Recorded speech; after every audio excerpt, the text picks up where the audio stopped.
یا هنگه تیزم بذاریم پشتی. وای دلم خواست.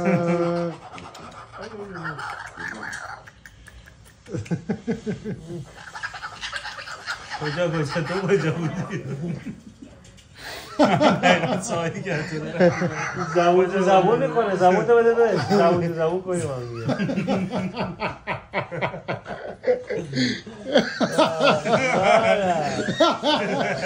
آیا وکیلم؟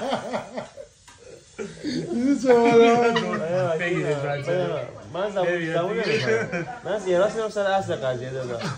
پشت تو کن به من. نه زبون به زبون کن میلا. میلا زبون به زبون کن.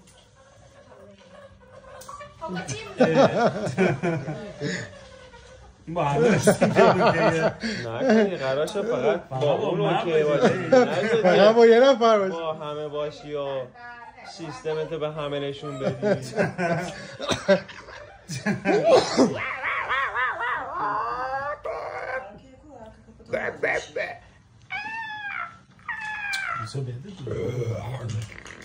لبا بده دیگه، لبا بده عزیزم.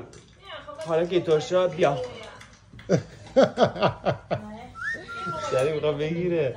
عزیزم تو الانه این دهنت تو دست خورده شده. دهنت وای بیا دماغ زبونش آقا میکنه. وای زمان تو بگو اونو. I love you baby. Oh yeah. بگو شما نذار قریبه ها کار ما رو ببینم. بیا.